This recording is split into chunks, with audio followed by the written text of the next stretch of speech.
Social isolation is among the most significant secondary health risks for aging populations. For patients living with essential tremor or Parkinson's disease, even a simple lunch invitation can become a major source of psychological stress. In these social situations, uncontrolled hand movements can create significant functional barriers. Activities that most people take for granted, like stabilizing a lightweight paper plate, or managing plastic cutlery, or even participating in a celebratory toast, these become high stake activities that risk very public spillage. Often, it's the anticipation of this embarrassment that drives patients to decline invitations, causing their social world to shrink. But technology may have a solution to help some of these patients. To explore more about tremor management solutions, I'm excited to be joined today by Emile Maamary from Steadiwear to dive deeper into this topic. But first, a disclosure. Before we begin, we'd like to note that today's guest, Emile Maamary, is a founder of Steadiwear. While this episode will explore a range of technology solutions related to managing tremors, we want to be transparent that one or more of the solutions discussed is associated with the guest company. Our goal is to provide balanced educational content, and other product types and considerations will also be discussed. And now, back to our conversation.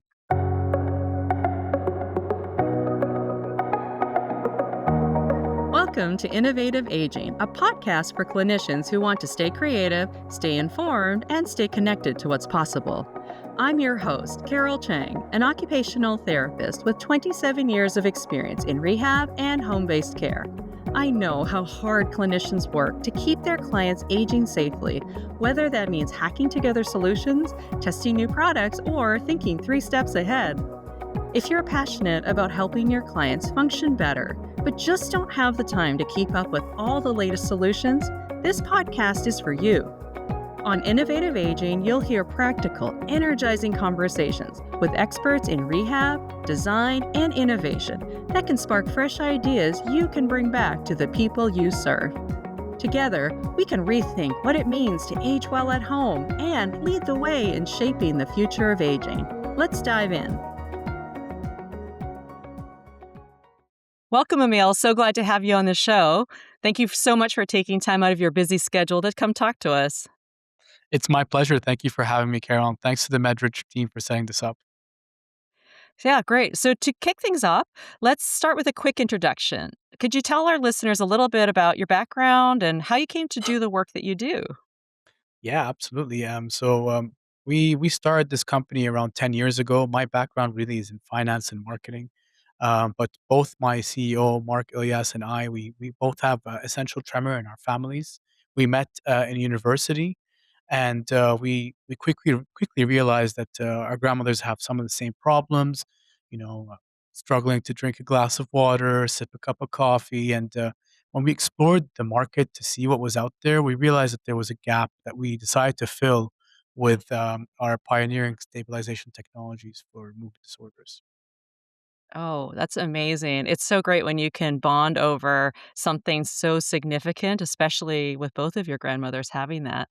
I think tremors are pretty not really well understood. So I'd love it if you could get all the listeners on the same page and help us understand that difference between essential tremor and Parkinson's disease tremor.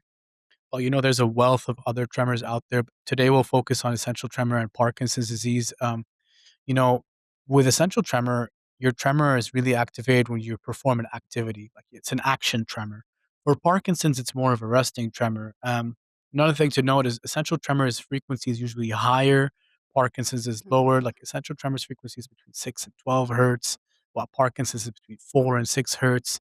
Um, in essential tremor, your hands, your forearm, your head can shake. In Parkinson's, it's usually your hands. It's much less likely to be your head. Some things to note, alcohol can be a solution to reduce your tremors for essential tremor, but definitely not for Parkinson's disease. Parkinson's disease is associated with a wealth of other motor signs like bradykinesia, rigidity, gait instability, things like that. With essential tremor, it's primarily a movement disorder rather than a neurodegenerative disease like Parkinson's disease. Essential tremor has a slow progression. Parkinson's is more progressive and has a multi-system involvement. And yeah, that's really some of the main major differences that I would think of. Essential Yeah. tremor, I think so. It's more of a cerebral oscillatory dysfunction. With Parkinson's, it's a basal ganglia degeneration. So, it's related to your dopamine loss. But yeah, that kind of summarizes it, I hope.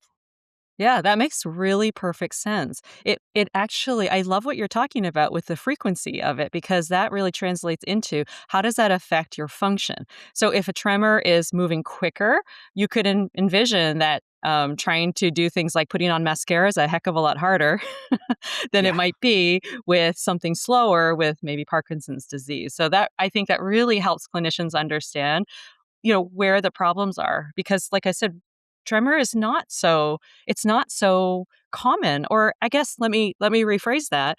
When rehab clinicians are told, I have a tremor, it doesn't click in my head that that is a huge problem. When somebody says, "I can't put on my pants," I'm immediately putting that to like stage number 1. Okay, we got to figure this out because nobody can be running around with no pants. But when somebody says, "Hey, I've got a tremor," I'm thinking, is it a big deal? And I think until you painted it like that, I didn't really see that really good connection. So I think that's really fascinating because you know what? We don't think about it. We think about it as a superficial inconvenience. But like we're saying here, it does affect your ability to brush your hair, hold a spoon, put on makeup in other areas. I've had other people say to me that when they try to do it themselves, they look like a clown. and, that's a big deal for a woman. I think that it matters. This is what makes you feel good, it's how you normally see yourself, and when you can't do that anymore, it's a big deal. So, I'm sure you must have heard that complaint a lot, right? Yeah, it's debilitating. We get complaints all the time about putting makeup on, drinking a glass of water, simple daily activities that you take for granted become a real challenge when the tremor is debilitating you. And it can lead to social isolation, reduction in independence, reduction in daily quality of life, and it's a real challenge indeed. Yeah, absolutely. And I honestly, I don't think there has been a lot of innovation in tremor management in ever since I was in school like 27 years ago. Because I can remember even as recently as about 15 years ago, strapping 5-pound weights to people's Yeah. arms. And I was super excited. I'm like, all right, awesome. We stopped the tremor. Great. But that's a point in time. That's a snapshot in time. And I didn't consider the idea that holding on to a 5-pound weight in your arms from 9 a.m. until 9 p.m. is kind of a problem that would eventually wear on somebody's musculature, which I mean, I'm sure, creates a bigger problem. And I was going to say, also people have said, well, yeah, but that's all well and good at my house. But what am I going to do when I go to a party? I'm wearing Yeah. a wrist weight on my hand. It looks weird. Yeah, it's a Yeah, challenge for sure. I wonder, did any of your grandmothers try this? Like, what were the solutions that those guys did? So with both of our grandmothers, they were really shy of wearing something on top, and so they would Yeah. usually just kind of sit on their hands in public Oh. settings, and that way nobody would notice their tremor, and they just looked cold. Um, Oh. as the tremors got more and more severe, it became more apparent that they couldn't just hide it with sitting on their hands. So because they both have essential tremor and it's more of an action tremor, they would just try to avoid performing an action and try to sit still. And they both didn't want to do the medications either, and so they found ways to kind of handle it by using one hand to slow down the motion of another hand and things like that. But Yeah. that's not an option for everybody because, as you know, essential tremor is usually bilateral, unlike Parkinson's, which is unilateral. Yeah, absolutely. I mean, you can only do those kinds of compensatory techniques for a while, but I love what you just said there because I don't even know if your grandmothers realize that hand over hand it's a clinician strategy for us to teach like the other hand to do things or to have more control over maybe one hand that is a little weaker. It's like that little buddy that you have. And I've Yeah, seen, yeah, I think it's Michael J. Fox that I've seen where he was talking about how he always just shoved his hand inside of his suit pocket or jacket just to keep it out of the way so people weren't looking at it and it wasn't obvious. But I find it a little sad to think that somebody's um, their strategy is to avoid doing something because I think that that kills that natural impulse to show expression like excitement or, "Oh my gosh, that's so cool," right? We talk with our hands. We And, really do, yeah, they're especially in yeah. Eastern cultures, it's even more apparent. Ah, Yeah, interesting. Yeah. So I wonder if that also changes how people looked at them, like wondering, well, maybe they're not engaged with what I'm saying or they're not interested because they have their hands shoved in their pocket, right? Doesn't that seem like a nonverbal sign that I don't really want to be here and I don't want to interact with what you have to say? that's a very good point, yeah. Yeah, it's just it's all these little nuances I think that are quite fascinating. So, did they at that time, do you know if they had bracelets and watches with the little weights in them? Was that Uh available at that time? Oh, yeah, yeah, they were available, but, I'll be honest with you, they're both based in a different country where there isn't much awareness. So, I Oh, think they're the first line of defense, just like in most places, is usually medication, and they were really scared of the side effects of medication, so they didn't mm, wanna take, propranolol or primidone. So the reasons for that is because of the side effects. They didn't want that to be, and they don't want reliance either. So, as you are aware, probably the more you take these drugs, the harder it is to get off of them. The higher the yeah, dose you need to take to see a relief in the future as your tremors get worse. And that's just yeah, something they weren't really open to. So, despite medication working for at least half the population, they just didn't feel that that was the right solution for them. And when you go through the continuum of care with the physician, it's kind of like medication doesn't work, surgery. And so, if somebody's hesitant to go for medication, then they're definitely not even thinking about surgical interventions, right? That's really like an interruption to their pathological neural circuits. And although it's highly effective, it's also very expensive and even more severe side effects, right? Um, yeah. that Well, can those that are can scary options. I'm sorry. Could I give you medication that will create dependence on you for the rest of your life, or would you let me cut into your brain to put something in and hope that it's in the right spot?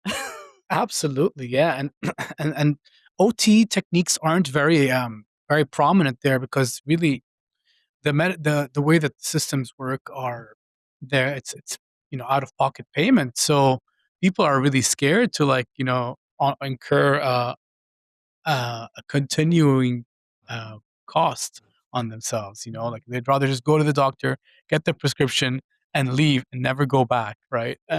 Yeah. Well, it's a known factor. Like they Yeah, don't if you don't know what benefit clinicians can bring to the table, it seems like a big deal to think that, okay, now I'm paying out of pocket. And that also could be continuous. And what am I getting myself into? So easier to just take the big giant solution and hope that that works. But it's not very conservative for sure. I think definitely not, there's yeah. something nice about like I have had success with these little weights. Like if somebody's tremor is not so significant, I mean, having like little bracelets that have.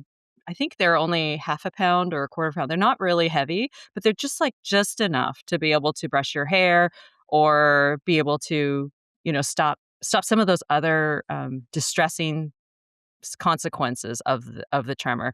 But unfortunately, I think that eating is really difficult and there's just so much motion, like it has to get from your waist level to your mouth and that trajectory maybe is where it falls down. So I think nice conservative solutions are an easy place to start to show people, yeah, it definitely can get better with some weight. But if it progresses to a point where you need more weight, you need a different solution because those 5-pound weights they're just not going to cut it or more. Actually, I'm embarrassed to say that I probably went up to 10 to 15 pounds just to see if I could squash it down, but wasn't quite working. Yeah, and they're not uh, adaptive, right? These weighted yeah, solutions, they're not very adaptive. They don't help the tremor as the tremor gets worse.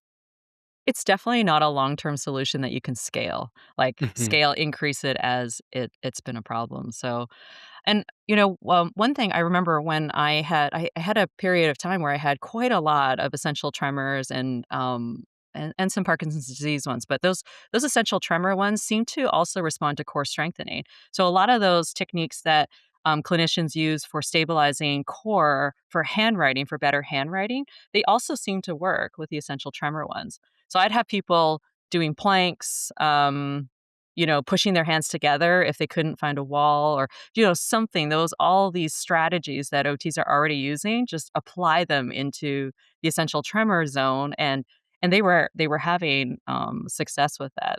All those self-regulation activities. Yeah. Absolutely. There's a strong correlation, and you see this in support groups when you try to attend or see their agendas.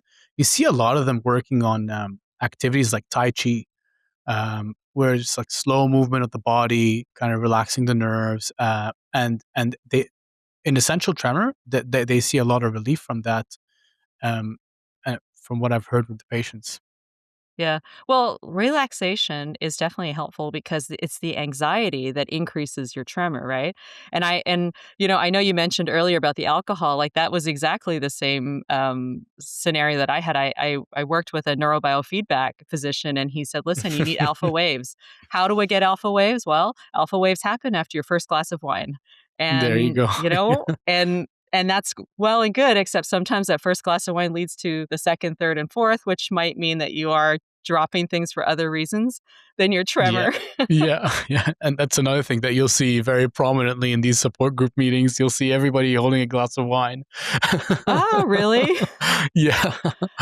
Just I've one heard big too, party. like oh, yes. Actually, you know what? They must have a lot of fun. I'm sure they must Yeah, have a lot of fun with they that. do, they do. It's a safe space, and, we've gotten some awesome feedback along the journey from these support group meetings, and some of the best relationships we've built have been in there. Yeah. Well, and I think when a solution is making a difference in someone's life, they wanna share that because they see how much impact, how they've said no to things that suddenly they could potentially say yes to.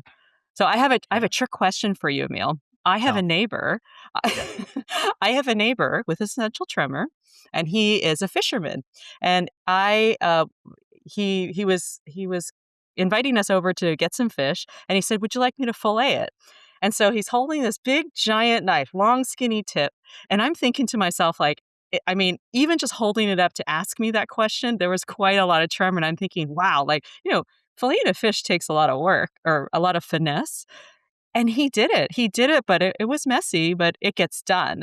So I'm curious if you have other situations where people aren't just trying to do basic ADLs like eating and brushing your hair. Like, what other areas are people finding this essential tremor impacts them in maybe in a way that clinicians really wouldn't think of it, but we really need to know so we can ask that question? Well, a lot of our customers are using this device to operate, some light machinery like a drill or a Oh, wow. saw. A lot of craftsman work is being performed with our devices on their hands. We also have the other side of the spectrum where they're playing the clarinet with our device on, shaving their beard. As you mentioned, applying makeup is a big one. Um, we have a patient that's applied makeup for the first time in 30 years after wearing our device. Very powerful Wow. story. We've heard quite a few left field ones like I'm taking this to the shooting range, and obviously we don't encourage that by any means, but everyone has different hobbies, and we have to respect that. Well, and if it's safe, I'm sure that that is helpful. And that's the thing. People are all different. We all prioritize different things. And I myself have had essential tremor clients come to me and say, "Listen, like I'm the man of the house and I want to be able to do things like change the blinds with it. So I need a screwdriver and I need to be able to lift up over the head, which, is always a harder motion because you don't have as much core to stabilize in there." And, it's really hard. If somebody is trying to work overhead, adding weights to that is just adding to their problems. And so, for me, the only solution I could come up with as a clinician is how can I stabilize? How can I help stabilize that in a different way? So for that particular one, I remember saying, okay, instead of like facing the window, you need to lean your body up against the side of the wall next to the window so that you can stabilize out like your upper arm so that the motion you're controlling the motion at just the hand. But Yeah, that's a very specialized situation. I mean, environmentally it has to match, which is just not going to happen in everyday life. So that's a real challenge. Yeah. yeah, it's totally challenged. So listen, we've definitely established that right now, current solutions they're not solving the problem easily, and like that kind of situation. Yeah, okay, a fixed situation of installing blinds, okay, that can work, but it's not going to work for the range and life. And I don't think they want to be calling an OT every single time that they're trying to do a new activity to problem solve through that. So I'm and honestly, and we also clinicians also need to know like a range of solutions for a range of budgets and those preferences. So I'd love it if you could help us understand like how does Steadiwear solution fill into this landscape? Where does it fit inside of, this budget landscape or needs landscape? Yeah, it's a great question. So with Steadiwear, the Steady 3 device, it really suppresses the tremor at the point of action. It's somewhere between an orthotic and an external stabilizing wearable, let's call it. It's non-invasive. It's the results are immediate. You can perform multiple different tasks while wearing the device. We think of it as more of a complementary solution to your medication, and it's particularly effective for action tremors between the range of 3.5 and 8.5 hertz. I we built this device to be battery free because we do understand that there are so many different things that need to be charged every day. Your phone, your watch, you might lose track, and that's not something we want to add strain on people's day to day activities with. So we wanted to make sure that it's battery free, and as a result of it being battery free, it lowers the risk class. It lowers the potential side effects. It creates a safe, reliable device that you can use for as long as you need.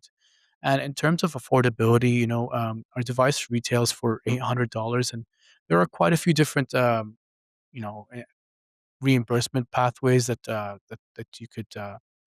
you could source through your private insurers, or if you're part of the VA, our device is fully covered. We're also working on Medicare coverage in the near future, couple of, let's say a year and a half.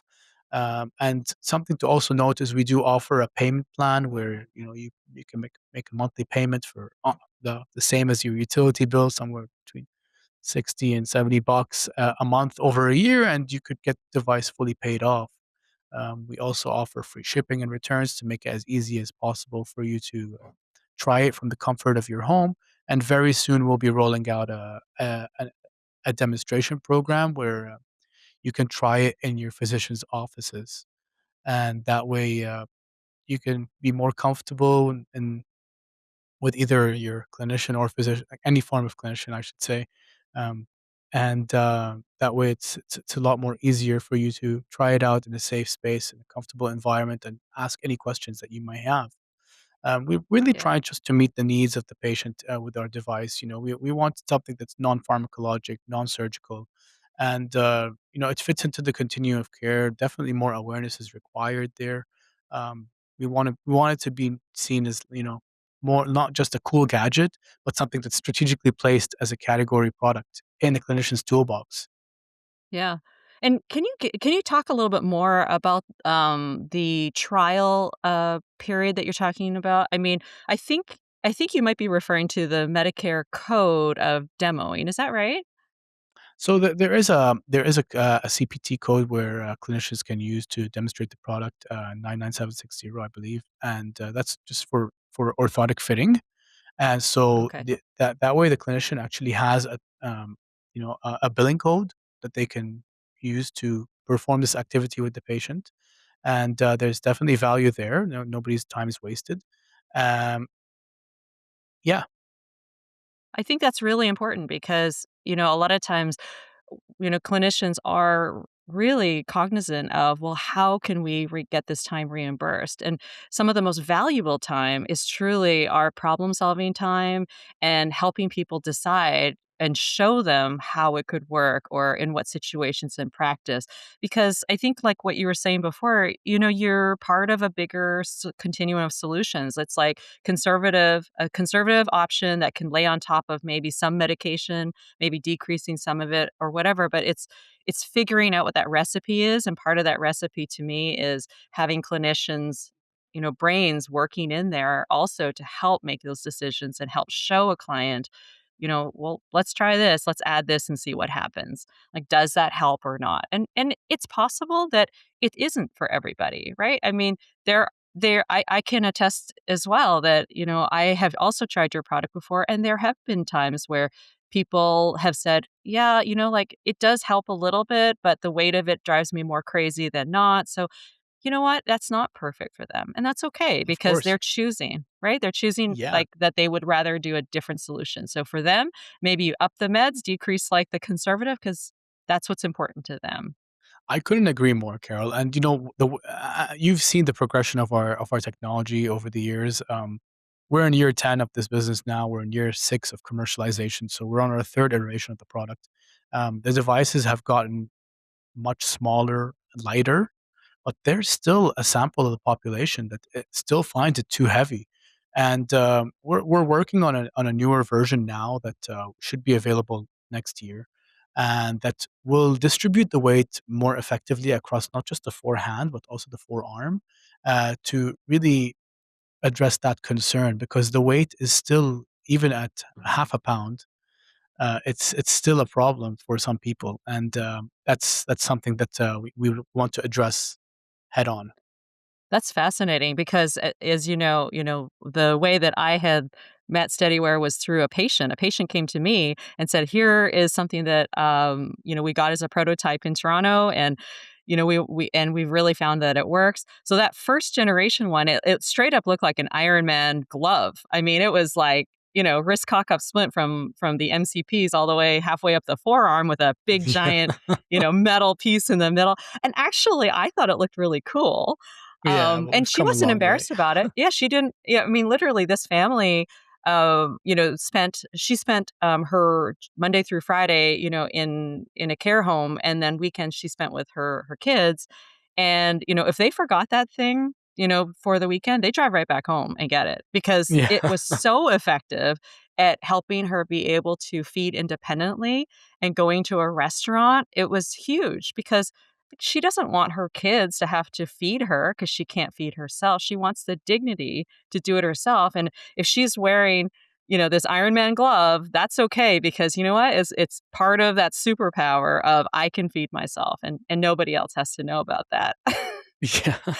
So I'm curious then, just to compare, how much weight was that first one compared to a That one half was pound like right it was now? like, I think it was 3 pounds.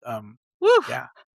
Yeah, And so they keep getting smaller and lighter. Like, the first one was, like, almost 3 pounds, then the second one was, like, 1.2, pounds, and then this one has been, like, 0.56 or something like that. Yeah. It's Interesting, interesting. And, to be fair, she primarily used it for feeding. So it could be that for her, a 3-pound weight for 30 minutes, 50 minutes a day was fine, and she had a way to take it on and off easily 'cause it was, something she could manage. So maybe she's the kind of person where she doesn't notice that it's like a half pound maybe wouldn't make a big difference for her, but then other people who are needing it continuously require you to develop out a quarter pound or an eighth of a pound. I I don't even couldn't know how agree low you more. could get that. Yeah, I'll leave that to the engineering team, but, Yeah. I will note that, the difference between, like, a weighted, object or a weighted glove and our device is that, our device is adaptive. It will grow with your needs. So, if your tremors are getting more severe, the range of frequencies that we're able to accommodate is much wider than just a weighted object. And also something to note is that, that these kind of weighted objects, they work in one direction, maybe two.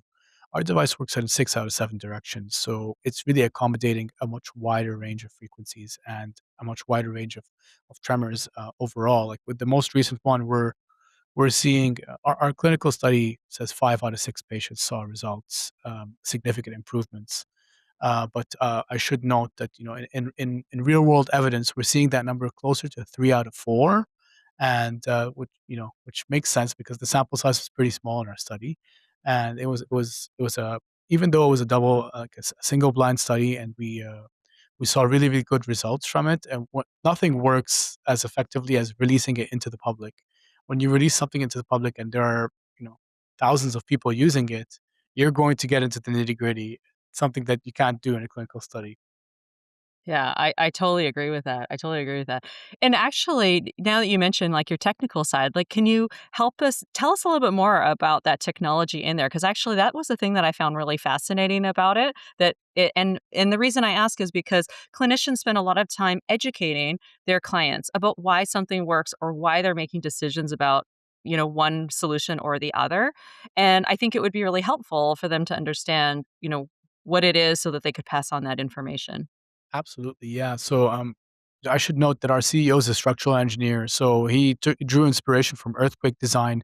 Maybe you've seen those buildings like the Taipei 101 that shake with an earthquake really effectively. So that's what we're doing. We're using tuned mass damping to stabilize tremors. But what we've done differently is that we've added magnets to the device to create kind of a counteracting weight that is accommodated across a wider range of frequencies. And instead of it working really well at one frequency, we have anywhere between 3.5 and 8.5 hertz where we're seeing significant improvements, and that's really what allows us to stay battery free. And the combination of these magnets and springs is how we get these powerful results.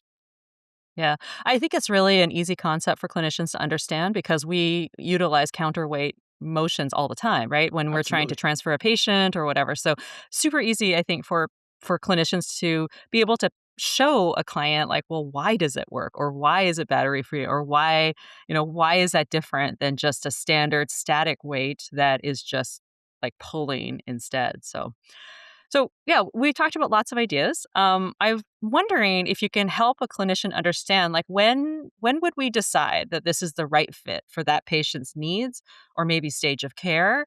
Do you have any guidelines that we can use for that? Yeah. So when we were doing our research in the beginning, we found that a lot of physicians were recommending this after trying medication and before surgery. And although in the continuum of care that makes sense because medication is so easily accessible, what we're finding in multiple jurisdictions is that some populations are, you know, they're more risk averse. They're not as interested in trying medication because they have so many other medications that they're currently taking. So we are seeing a lot of people trying our device as the first line before medication, and it's really just a matter of awareness.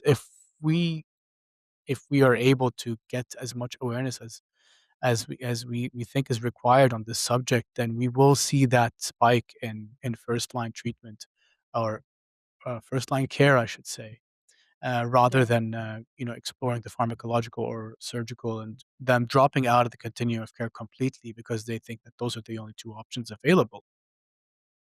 Yeah, that's super important, I think, because, clinicians in every environment, we are looking at medication interactions, and the more medications that you have, the more variables that you have, the more risk that there is. So if there's any way, any other alternative to being able to, swap like a medication or at very least to try that in the first line and be conservative about it, I think that makes a whole lot of sense, and I would guess that the only reason docs maybe wouldn't be wanting to say that first is only because they don't know.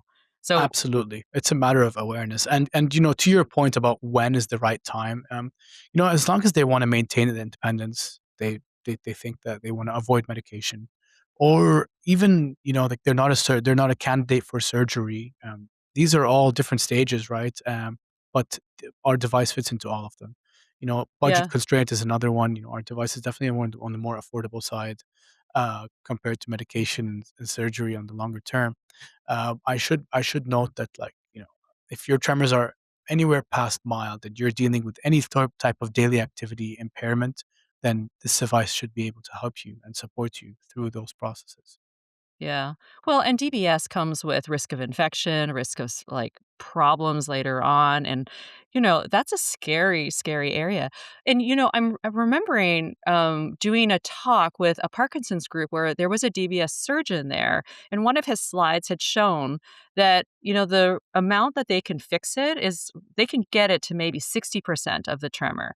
So that means that, yes, it has like their quality of life probably does improve significantly, but they're still missing 40% there's still 40% of that tremor that's residual that they can't do anything about. And so to me, it makes a whole lot of sense to be patching those on top of each other and saying, okay, like if it's so impactful in your life and you're willing to do DBS, do it. But then the DBS surgeons, I think, should also have that information to say, okay, like I couldn't correct all of it, but here's another solution that you could try to see if we could bump that from 60% to 80%.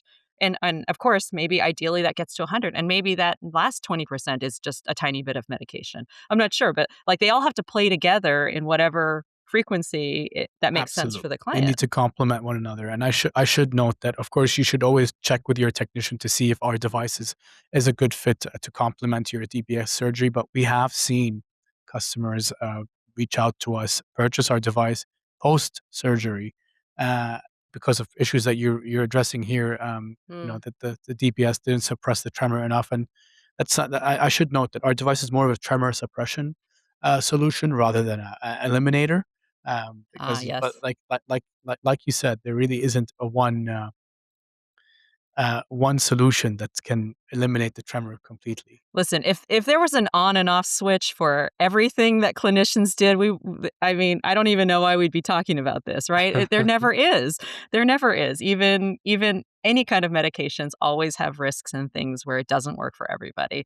So, and Absolutely. that is actually that's my next question is really like when have you seen that it's absolutely not the right solution for people? Yeah. Are there any Um, times that you've seen? oh, for sure. We if your tremor is source in the shoulder, we can't Uh, address them with a device on the hand. If your right. tremors are strictly in your fingers, also it's a little bit of more of a challenge when you're putting something on the wrist. So I would say those are two of the main, uh, you know, cases. And then obviously when your tremors are above 9 hertz, there is there Ah. is a lot of people that have unfortunately tremors between 9 and up to 12 hertz. And that's just Huh. beyond what our little mechanism can tackle. And we're okay with that. At that point, we would definitely recommend that surgery is your best option. Yeah. Well, listen, I mean, it's unreasonable to think that one device can solve all those problems. I mean, if you want it to Yeah, be cost effective, battery free, like non-intrusive to when you're going out for dinner, I mean, there are limitations to everything. So of course. I Yeah. think I think it's totally reasonable. So listen, this is a super enlightening conversation. So we are kind of getting to the end of our time here. I'm hoping that you can share a story or two about how this looks in practice. Like what kind of impacts have people noticed with when using your device? Our reviews speak for themselves, but I'll shed some light on some of the most impactful stories we've heard. I've already addressed one of them where a lady was able to apply makeup for the first time in 30 years while wearing our Wow. device, and she felt more confident as a result of that, and she can play games on her iPad more effectively.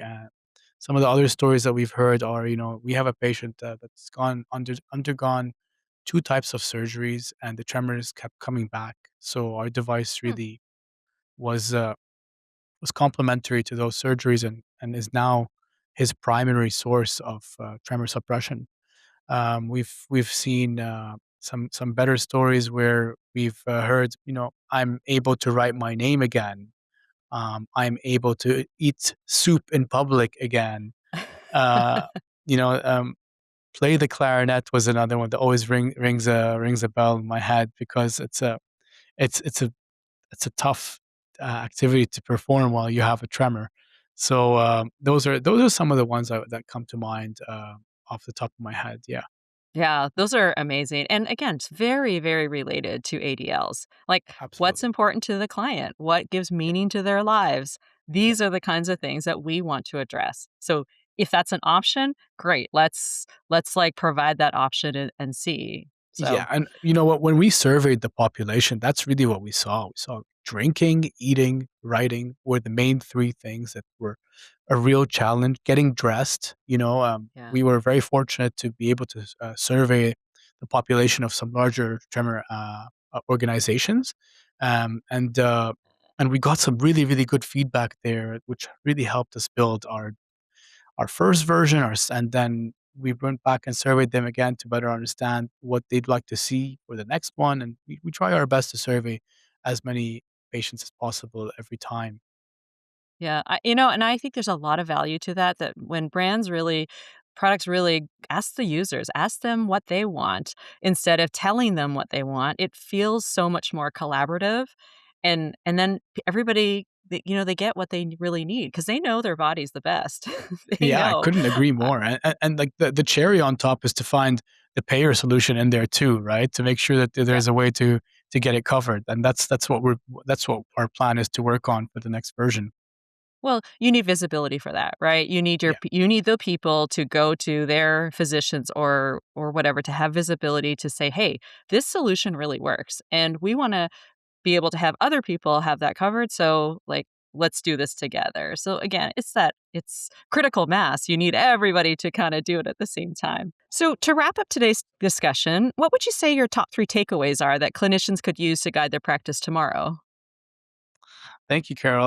I think that the top three things to think about when looking at our device is that it will improve the confidence and quality of life of your end user.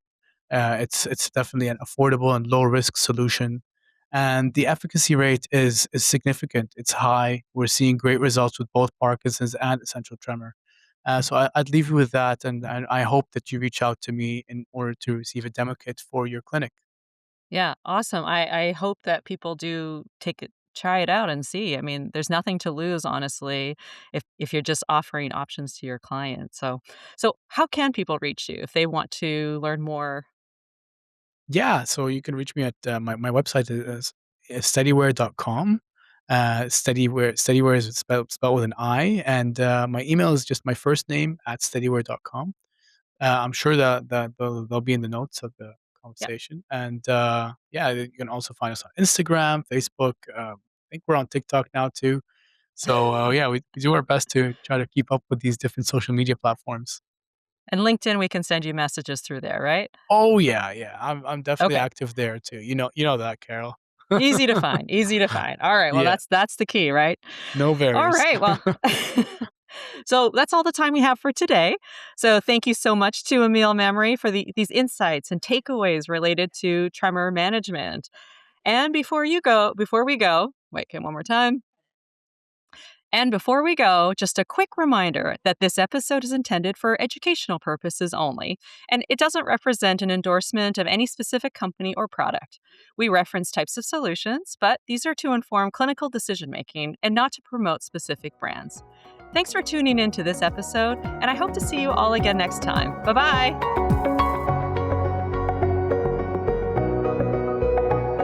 Thanks for tuning in to Innovative Aging by MedBridge. Be sure to subscribe on Spotify, Apple, your favorite podcast platform, or listen directly at medbridge.com. If you'd like to earn continuing education credit and access bonus resources from this episode, just log in to your MedBridge account and search for the show title to get started. And we'd love to hear from you.